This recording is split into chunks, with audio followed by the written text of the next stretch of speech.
The Joe Rogan Experience. Now, one thing that exists now that really didn't exist when Obama was running for president is the impact of social media. It's just tenfold what it used to be. But with that also comes this reality that we're living in right now, where there's only a few companies that are controlling the discourse in this country. Yeah. I mean, you really have essentially Facebook, Google, YouTube, Twitter, and Facebook owns Instagram. That's right. And there's, a couple other small ones, but that's the bulk of our discourse. Yeah. What concern do you have about these private companies controlling the vast majority of communication between people on social media? Yeah, it's extremely dangerous. It's extremely dangerous when you think about it. And there's a few things. There's, with Facebook and Google for that matter, they can set their algorithms. Mark Zuckerberg with Facebook can set his algorithm to control what information is coming across our news feed in Facebook. What are the stories that we're seeing? Instagram, same thing. With Google, they can control when you punch in something, what are the first stories that you're going to see on the first page that pops up. When you think about that kind of power of influence that it has on the American people, literally being held within the hands of a couple of people, unchecked and without oversight or transparency, it's incredibly dangerous. Let's talk about free speech. There's just been news recently about Facebook banning certain individuals from having Facebook accounts because of their speech. They disagree with the speech that they're using or the things that they're talking about, the ideas that they're pushing forward. Unchecked. First Amendment rights going completely out the window. And the argument is they don't apply because it's a private company, right? Yes, but they're trying to get the best of both worlds. The fact that they're claiming to say, hey, this is a free space for open communication for everyone. Right. While at the same time going and saying, actually, you know what, Joe, I don't like what you're saying about this, so we're going to ban you and whoever your friends are from this conversation. I think that's a big problem. It undermines our First Amendment rights. Well, then you look at privacy, the privacy concerns of all the information that they're collecting in Facebook from us, all the information that they're collecting from us with Google, and how they're monetizing that and selling or sharing that information with other people without our knowledge or agreement. That's the part, right? The agreement that most people didn't understand, that your data is a huge commodity. That's right. And we signed up for these things. I mean, who reads terms of service agreements? Yeah. Have you ever read one? Yeah. No. I've never read one of them. I just say, okay, yeah. all right. I start to get through the first two paragraphs, okay. I hope it's not ugly. Hope it's nothing terrible in there. You know what I think back to? There is a South Park episode that is specifically about the terms and conditions. And I watched it a long time ago, but every time I see one of those things pop up, signing the terms, I'm like, oh man. Yeah. That was Cartman, right? Yes. Yeah, something happened with him. Yeah. We can't talk about it.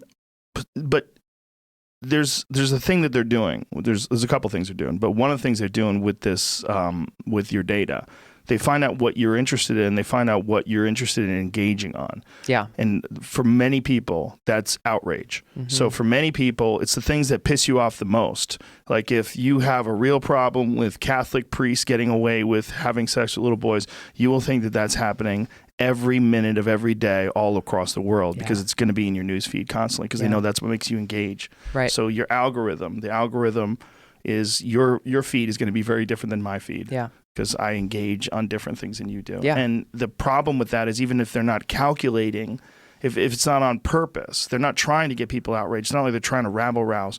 But what they are doing is because they have an ad-supported model, they gravitate towards the outrageous because that's what people get excited about and that's what people make multiple posts about. Exactly. And that's how they make their revenue. Like It's a bad ad model. It's an ad model that inadvertently supports outrage. Yeah. And it makes people think the world's a worse place. And all of it. And the tribal boundaries between the two sides on these issues are more tense. And you would think that discourse and the ability to freely communicate would kind of open that up and people would kind of understand each other better. Yeah. But it's not happening. It's Twitter is a garbage fire all day long. Oh. It's just fire. Yep. Like you can't post anything about anything, and there's people just jumping on people, and Yeah. it's a crazy thing that has happened that we gravitate towards the outrageous. Yeah. I don't think that should be rewarded financially. I Yeah. think that's not, if this is just what people go to organically, that's one thing. But when you're cultivating feeds so that, or at least your algorithm is cultivating feeds so that people get pissed off, you're making the country a shittier place. Yeah. Like you're literally like making things worse. Yeah. Yeah.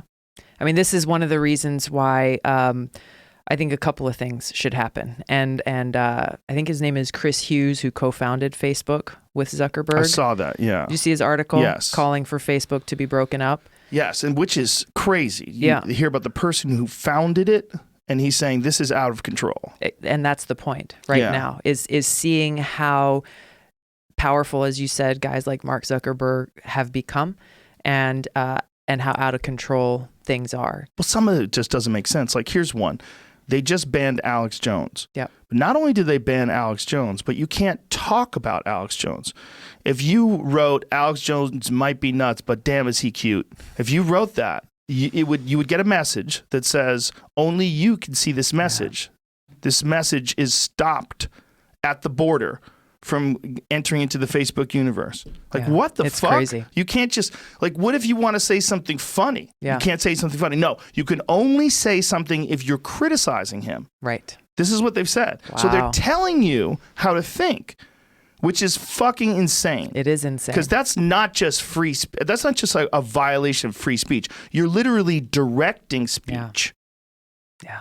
Like, that's insane. Yeah. So you're not even blocking people from doing something hateful or evil. You're blocking people from saying something that you disagree with. That's right.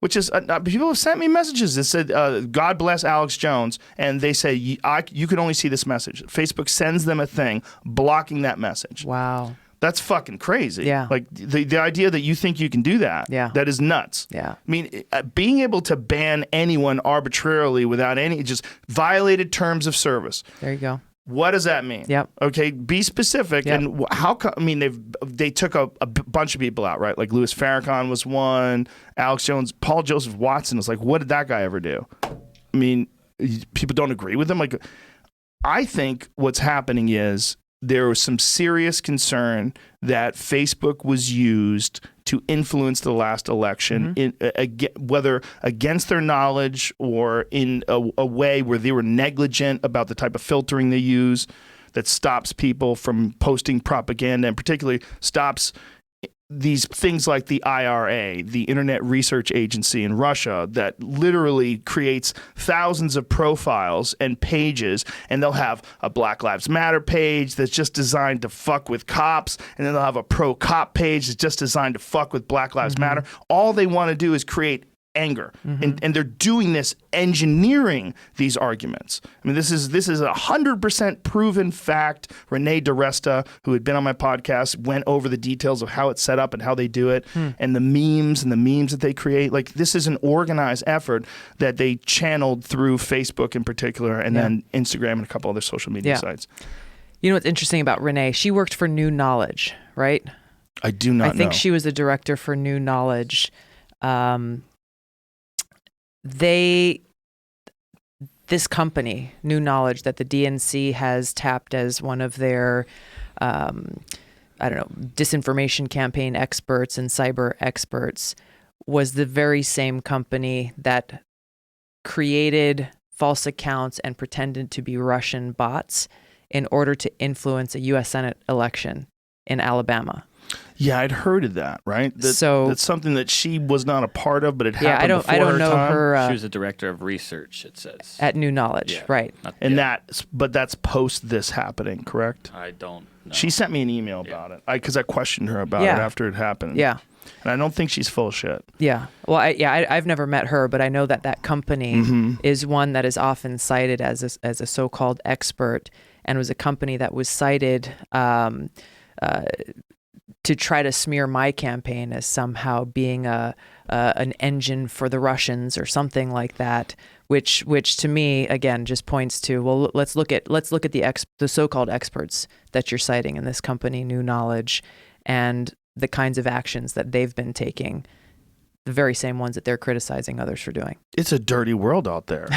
It's a dirty It's a wild word. west in the internet. It is. It is a wild west in the sense that, I mean, I think there should be regulation. Like, I mean, I don't think you should be able to put child porn everywhere. I don't think you should be able to dox people. Yeah. But it's like, where does that border stop? Yeah. Where does that regulation border stop? Yeah. And I think it's a very good question. Do you think that these social media platforms, whether it's Google or Twitter or whatever, or Facebook, do you think that they should be treated as a public utility where everyone essentially has the right to use them? You have the right to use water. You don't have the right to take a hose and smash your neighbor's window and flood his house. That's right. I do think that they should be regulated like that, and they should be subject to the very same antitrust laws that have been used to make sure that we don't have other monopolies in other industries or in other areas to break them up. And I think that was something that Chris Hughes outlined in his article. The very first step that could be taken is just to say, hey, Facebook needs to let go of Instagram and WhatsApp. Because that was that acquisition created an even stronger monopoly that really shouldn't have been allowed to take place in the beginning. And so there are concerns about the kind of power being consolidated into the hands of a very few people, as well as how that's impacting any kind of competition and squashing that competition from coming up and saying, hey, you've got Facebook and then you've got this other new social media technology. They've got better privacy standards and better service for the consumer than Facebook. But anytime that tries to happen, they're quickly squashed by companies like Facebook or Google, for that matter. Or bought up. Exactly. Yeah, that's the big concern, is that there's just not enough variety. And there's also a big concern that I have a big concern that there's a bunch of people that don't seem to understand the consequences of what they're calling deplatforming people, which is basically censoring people, taking people out of the public discussion. And when you do that and you create a bubble or you create a one-party leaning institution, one-party leaning conglomeration of human beings, you're going to develop some real anger on the other side. Yeah. And it does the opposite of what you want it to do. What you want it to do is make the world a better place. Let's take some of these angry voices out of the mix and let's make the world a better place. It just makes them more angry. And encourage discourse. Encourage these kinds of conversations where you can engage with people who might have a different view on an issue or might have a different experience that they bring to the conversation, and to do so that actually helps increase the knowledge and understanding that we have. Yeah, I think we have to reward civil discourse as well. I think we have to be kinder to each other, and we have to be more upset at people that are acting like shitheads online for no reason. Like you think that it's just online, but what it is communication. Yeah. And if you're interested in shitty communication online, you're just a shitty communicator. Yeah. Okay. All this calling it being a troll and all this different thing, all these different labels that people put on it to make it cuter and whitewash it. It's not good. It's not good for anybody. Yeah. And if people could figure out how to be less angry in their online lives and communicate about issues, I think we'd find that we meet more in the middle than we think we do. I think there's also a problem that people have where they become married to their ideas and they dig their heels in and they support their ideology and they're very rigid about it. Yeah. And that is only strengthened when you silence people. Yeah. Yeah. It does the opposite of what you're hoping it's going to do. It makes the world a worse place.